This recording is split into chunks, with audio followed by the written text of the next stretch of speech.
আসসালামু আলাইকুম রহমতুল্লাহি ওয়া বারাকাতুহু। সম্মানিত দর্শক, এপ্রিল মাসের ৭ তারিখ সন্ধ্যাবেলায় এই ভিডিও করছি। আজকের দিনের যে সকল খবরাখবর আছে তার মধ্যে অন্যতম খবর সেটি হলো বাংলাদেশের পররাষ্ট্রমন্ত্রী ডক্টর খলিলুর রহমান তিনি ভারত সফরে যাচ্ছেন। অত্যন্ত তাৎপর্যপূর্ণ এই সম্পর্ক এবং এই সফর। বলা হচ্ছে ভারতের সঙ্গে বাংলাদেশের যে দ্বিপাক্ষিক সম্পর্ক গত ইউনূস জমানাতে যেটি তলানিতে পৌঁছে গিয়েছিল, ভিসা বন্ধ হয়ে গিয়েছিল, এমনকি মুখ দেখাদেখি বন্ধ ছিল। নতুন সরকার ক্ষমতা আসার পর ভারতের সাথে সম্পর্কের যে একটা দ্বার সেটা উন্মোচিত হয়েছে এবং ভারত সেটা বলেছিল, ইউনূস সরকারকে বলেছিল যে তারা বাংলাদেশের সঙ্গে যে সম্পর্কটি বা সরকারের সাথে যে সম্পর্কটি সেটি তারা করতে চাচ্ছে একটি গণতান্ত্রিক পট পরিবর্তনের পর। এবং ডক্টর মোহাম্মদ ইউনূসের সরকারকে তারা গণতান্ত্রিক মনে করতো না, ডক্টর মোহাম্মদ ইউনূসের সরকারকে এমনকি তারা বৈধও মনে করতো না। ফলে রাষ্ট্রীয় পর্যায়ে যে সকল ডিল হয় সেই ডিলগুলো তারা ইউনূস সাহেবের সঙ্গে করেননি।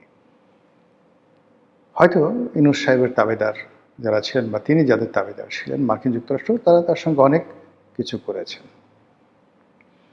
কিন্তু চীনের মতো রাষ্ট্র এবং ভারতের মতো রাষ্ট্র যারা দক্ষ, অভিজ্ঞ, তারা শুধুমাত্র সময় পাস করেছে। ডক্টর মোহাম্মদ ইউনূসকে অনেক আশ্বাস দিয়েছেন, তিনি বেইজিং গেছেন, তার সঙ্গে কথাবার্তা বলেছেন, ভদ্রতা দেখিয়েছেন, কিন্তু কোনো টাকা দেননি, কোনো চুক্তি করেননি এবং কোনো সিদ্ধান্ত বা অনুসিদ্ধান্তে আসতে পারেননি। চীন তাকে ঝুলিয়ে রেখেছিল। অন্যদিকে ভারত যেটি করেছে সেটা হলো তাকে সরাসরি রিফিউজ করেছে। আর সেই রিফিউজ করার জন্য ভারতকে ঝুঁকি নিতে হয়েছে, প্রচণ্ড ঝুঁকি নিতে হয়েছে। সেই ঝুঁকি নেওয়ার পরেও ভারত যেহেতু তারা চাণক্যের দেশ, তারা কিন্তু ওই সময়টাতেও বাংলাদেশ থেকে প্রচুর ব্যবসা করেছে। তাদের আদানি প্রজেক্ট চালু ছিল, রামপাল কয়লা প্রজেক্ট চালু ছিল।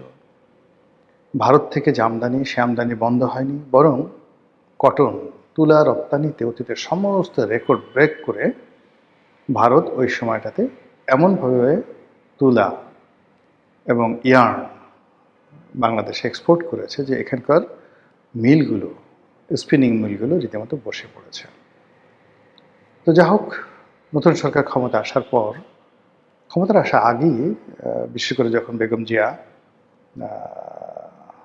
মারা গেলেন, ইন্তেকাল করলেন এবং তার যখন শেষকৃত্য অর্থাৎ জানাজা হলো, সেখানে ভারতের পররাষ্ট্রমন্ত্রী নজিরবিহীনভাবে উপস্থিত ছিলেন এবং পররাষ্ট্রমন্ত্রী জয়শঙ্কর এসে যখন তারেক রহমান সাহেবের সঙ্গে দেখা করলেন, তখনই বোঝা যাচ্ছিল যে তারেক রহমান সাহেব ভবিষ্যতের প্রধানমন্ত্রী এবং প্রধানমন্ত্রী হিসেবে তাকে জয়শঙ্কর এখানে স্যালুট দিয়ে গেছেন। আর ওই অনুষ্ঠানের পাশের রুমেই ডক্টর মোহাম্মদ ইউনূস, তখন তিনি কার্যত প্রধানমন্ত্রী, অন্তর্বর্তীকালীন সরকারের প্রধান, তিনি প্রাণান্ত চেষ্টা করেছেন তার পররাষ্ট্র উপদেষ্টা জনাব তৌহিদকে দিয়ে তিনি প্রাণান্ত চেষ্টা করেছেন at least face to face hello বলার জন্য জয়শঙ্করের সঙ্গে ভারতের পররাষ্ট্রমন্ত্রী। কিন্তু ডক্টর জয়শঙ্কর এই জিনিসটুকু ইউনূস সাহেবকে অ্যালাউ করেননি।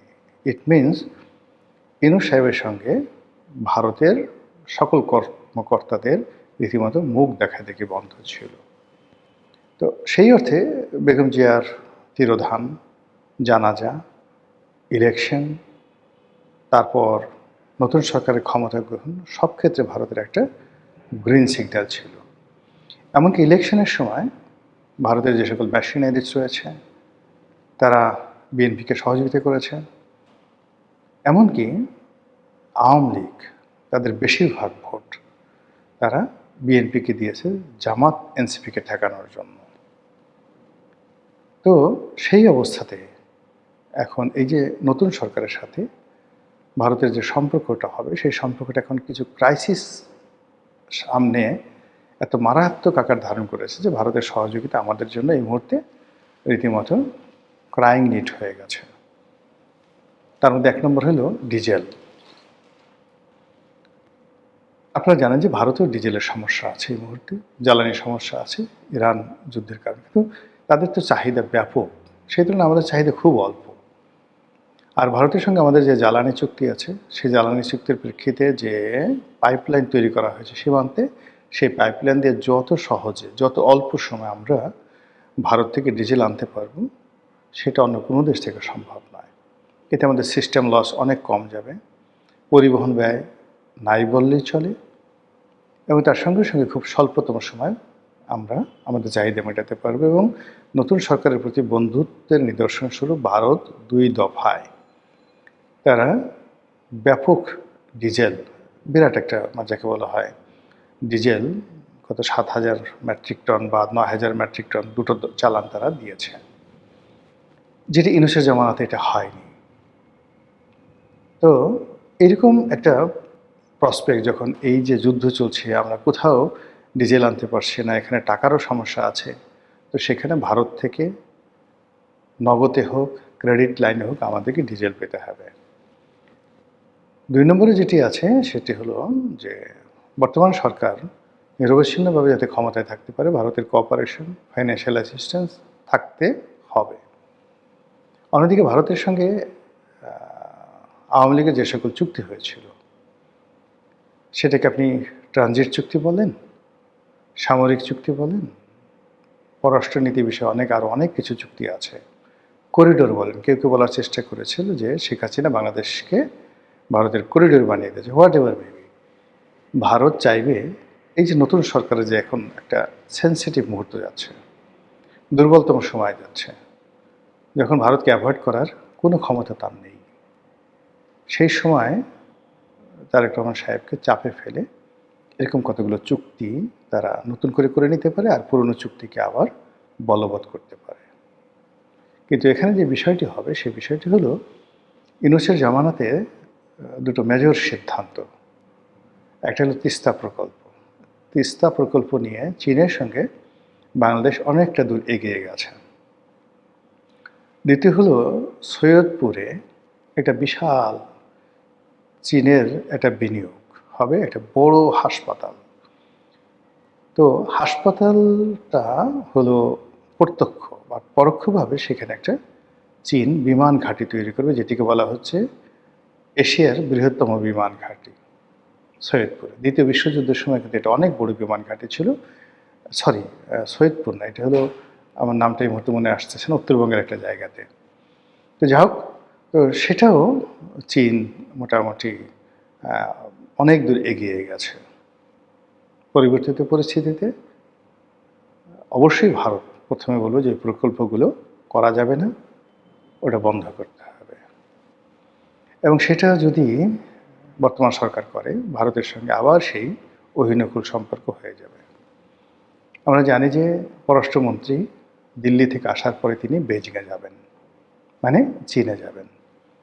তো এক্ষেত্রে যেটা ডক্টর মোহাম্মদ ইউনূসের যে সমস্যা হয়েছে, শেখ হাসিনারও একই সমস্যার কারণে তিনি ক্ষমতাচ্যুত হয়েছেন, সেটা হলো চীন এবং ভারত এই দুটোকে একত্রে তারা হ্যান্ডেল করার চেষ্টা করেছেন। কিন্তু ইভেন ডক্টর মোহাম্মদ ইউনূস যদি চীনকে বাদ দিয়ে ভারতের সঙ্গে আসলে করতে চাইতেন, তাহলে হয়তো ইতিহাস ভিন্ন হতে পারত। কিন্তু এখন এই বর্তমান জামানাতে খলিলুর রহমান সাহেব তিনিও সম্ভবত ঠিক একই পদ্ধতিতে এগোচ্ছেন। কোনো দেশের সঙ্গে শত্রুতা নয়, সবার সঙ্গে বন্ধুত্ব, চীনের সঙ্গে চলবে আর ভারতের সঙ্গে চলবে। সেটা বাণিজ্যিক ক্ষেত্রে হতে পারে, কিন্তু কৌশলগত মিত্রতা, মিলিটারি যে অ্যাগ্রিমেন্ট, সেটা যদি এই দেশের সাথে দুই দেশের সঙ্গে একত্রে করতে যায়, এবং বাংলাদেশের ভূমি ব্যবহার করার ক্ষেত্রে ভারতকে যে প্রিভিলেজগুলো আওয়ামী লীগ আমলে দেওয়া হয়েছিল, ঠিক এর কিয়দাংশ যদি চীনকে দেওয়া হয়, যেটা চীন চাচ্ছে, তারা এই বাংলাদেশে তাদের উপস্থিতি তারা এনশিওর করতে যাচ্ছে, তছনছ হয়ে যাবে। ফলে এই যে খলিলুর রহমান সাহেব যে ভারত যাচ্ছে, এতে আমি যতটা না আশান্বিত হচ্ছি, তার চেয়ে বেশি আতঙ্কগ্রস্ত হচ্ছি। বরং সরকার যদি এই সময়টাতে এই সফরটিকে আরও 3-4 মাস 6 মাস পিছিয়ে দিত, এবং এই বর্তমানে যে চলমান ক্রাইসিসগুলো রয়েছে, ক্রাইসিসগুলো মোকাবেলা করত, তাহলে তার একটা ব্রিদিং টাইম থাকবে। কিন্তু এই মুহূর্তে যে তারা প্রথমে দিল্লির সঙ্গে একটা সমঝোতায়, একটা বার্গেনিংয়ে, একটা চুক্তিতে তারা তড়িঘড়ি করে উপস্থিত মানে মানে হওয়ার চেষ্টা করলো, এক্ষেত্রে তারা যদি সফল হয়, চীন পেছন দিক থেকে টানবে। তাদের যে ঋণগুলো আছে সেগুলো তারা ফেরত চাইবে এবং কোনো রকম সাহায্য করবে না, যেটা এই মুহূর্তে আমাদের যে স্ট্রাকচারাল যে ডেভেলপমেন্টগুলো বাংলাদেশ হচ্ছে তার বিরাট অংশীদার হলো চীন। এই বিপদ হয়ে যাবে। অন্যদিকে ভারতের কথা মতো যদি নতুন সরকার তারা ভারতের চাহিদা পূর্ণ করতে না পারে, দাবির সঙ্গে তারা সমঝোতা করতে না পারে, যেটাকে ইংরেজিতে বলা হয় কমপ্লাই করতে না পারে, তাহলে ডক্টর মোহাম্মদ ইউনূসের ভাগ্যে যা কিছু হয়েছে ঠিক সেম জিনিসটি হবে। এর মধ্যে পয়লা বৈশাখ আসছে। সেই বৈশাখ মাসে ট্র্যাডিশনালি ভারতে উপহার হিসাবে বাংলাদেশ ইলিশ পাঠায়, দুর্গাপূজাতে ইলিশ পাঠায়। তো এইবার কতটুকু ইলিশ যাবে? বিগত দিনের চেয়ে যদি অনেক অনেক বেশি যায়, ইভেন শেখ হাসিনার চেয়ে বেশি যায়, ধরে নেবেন যে তারেক রহমান সাহেব আসলে আওয়ামী লীগ জমানার সাথেও বেশি আন্তরিকতা দিয়ে ভারতের সঙ্গে একটা বন্ধুত্ব করতে যাচ্ছে। আর যদি ইলিশের সাইজ আকার আকৃতি কম হয়, তাহলে ধরবেন যে এই বন্ধুত্ব ভালো মতো হবে না। এর মধ্যে আর একটা ঘটনা ঘটে গেছে, সেটি হলো স্পিকার শিরীন শারমিন চৌধুরী, তাকে গ্রেপ্তার করা হয়েছে। তিনি কোর্টে গেছেন এবং সেখানে ইচ্ছাই হোক অনিচ্ছাই হোক অপ্রীতিকর ঘটনা ঘটেছে, যেটা নিঃসন্দেহে ভারতকে বিক্ষুব্ধ করবে। এই সময়টাতে যারা শিরীন শারমিন চৌধুরীকে লাইমলাইট এনেছেন, গ্রেপ্তার করেছেন, তাকে আদালতে হাজির করেছেন, যা কিছু করা হয়েছে, এটি মূলত সরকারের মধ্যে থেকে একটা গ্রুপ আত্মঘাতী সিদ্ধান্ত নিয়ে ভারতের সঙ্গে জনাব তারেক রহমান সাহেবের যাতে একটা ভালো সম্পর্ক না হয়, সেখানে একটা প্রশ্নবোধক চিহ্ন তৈরি করে দিল। শিরীন শারমিন গ্রেপ্তার হয়েছে, ভালো কথা, এটা আরও 2 দিন পরে হতে পারত। তিনি তো এতদিনই পর্দার আড়ালে ছিলেন, আরও 1 মাস থাকলে কি হতো? কিংবা খলিলুর রহমান সাহেব যদি ভারত থেকে ফেরত আসতেন, তারপরে হলে এটা কী এমন ক্ষতি হতো? কিন্তু সেই কাজগুলো করা হয়নি। আরেকটি বিষয় সেটা হলো, খলিলুর রহমান সাহেব যখন সেখানে যাবেন, অবশ্যই আওয়ামী লীগ নিয়ে আলোচনা হবে, শেখ হাসিনাকে নিয়ে আলোচনা হবে, এবং তার এই আলোচনার আগে বাংলাদেশে যে ঘটনাটি ঘটছে, আওয়ামী লীগকে পার্লামেন্টে আইন করে তারা আওয়ামী লীগকে নিষিদ্ধ করার যে সিদ্ধান্ত নিয়েছে, এইটার কি হবে? আপনার কি মনে হয়? ভারতের ক্ষেত্রে খুব খুশি হবে? ভারতকে এটা গ্রিন সিগন্যাল দেবে? অথবা যদি এখন সরকার এই আইনটি পাশ করে, তখন ভারত এটাকে কিভাবে নেবে? আর যদি সরকার এই খলিলুর রহমান সাহেবের ফেরত আসার পরে এই আইন থেকে সরে আসে, তখন কি হবে? সব মিলিয়ে আমার কাছে মনে হচ্ছে যে এই মুহূর্তে যে এই ভারত সফর পররাষ্ট্রমন্ত্রীর, এটি কোনো সাধারণ কোনো ঘটনা নয়। এবং এখানে এই সফরের সামনে এবং পেছনে যে প্রশ্নবোধক চিহ্নগুলো রয়েছে, যে চাহিদাগুলো রয়েছে, তার প্রেক্ষিতে এখানে যে সরকারের জন্য খুব লাভ হবে তা নয়, বরং সরকারের জন্য অনেক অনেক ঝুঁকি তৈরি করবে।